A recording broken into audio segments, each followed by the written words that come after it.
Bible, they don't give a about abortion. I never thought that I would see the day that someone of Destiny's caliber and intelligence would get something so obviously wrong. Let's hear what he has to say and we'll break this down. Exodus 21, if two men are in a fight with each other and you accidentally hit a woman and she miscarries, then her husband gets to choose how much money you have to pay to make things right. That's a based kings. First of all, when you look into the original Hebrew, it talks about the fact that she gives birth prematurely, and we do have current versions right now that accurately convey the original Hebrew intent. Second of all, when the text is talking about the fact that her pregnancy was terminated given the fact that she got caught in the middle of a scuffle, it uses the Hebrew word yatzah, which means to come out or to come forth. Coming out or coming forth doesn't imply the status of the child. When you look into it further, the text is very ambiguous as to the harm it's applied to the mother or the child.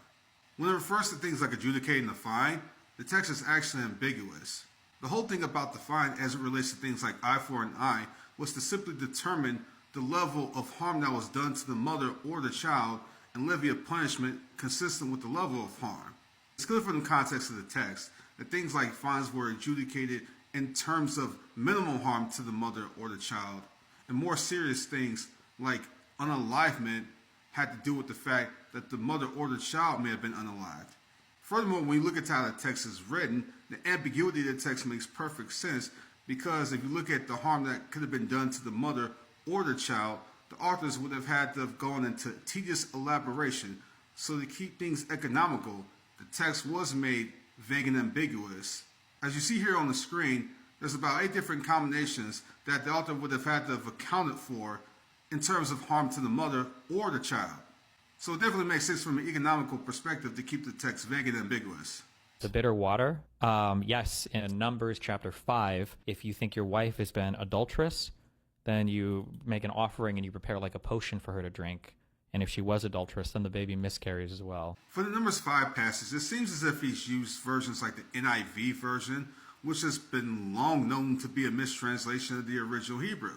Most current versions of the exact same passage do not use the word miscarriage at all. There's 2 Hebrew words that allude to something like a miscarriage or an abortion, and that is nathel and shakol. And none of those words appear in the original Hebrew language of this text. So yet again, Destiny clearly shows his ignorance. There's like 2 passages that basically talk about abortion. One is to induce an abortion and an adulterous woman. The other one is paying for a dead child. And by the way, for this Exodus, this is like an eye for an eye, a tooth for a tooth. I think it literally comes right after. They clearly, if it's a life for a life and they're offering money for a miscarried baby, then it's obviously not considered a life. Not in the Bible, at least. First of all, we've already refuted this. And second of all, what he said was just an obvious non sequitur.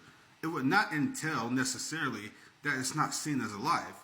Now, someone may look at this passage and interpret it to be taken as a less important life, but it doesn't mean necessarily it wouldn't be considered a life.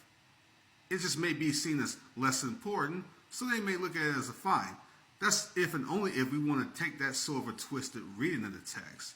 But just saying that, oh, it's not seen as a life because there's a fine, even if we want to take that view, that would just not follow necessarily at all. So what he said was just an obvious total non sequitur.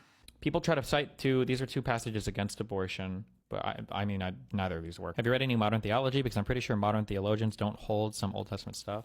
That's fine if they don't, but you definitely can't use the Bible to argue against abortion. Obviously, at this point, we can tell he's 100% wrong. We absolutely can use the Bible to argue against abortion. But the real question for him is, has he read any theological studies? Has he looked into any research or literature on these passages? It's quite clear he hasn't.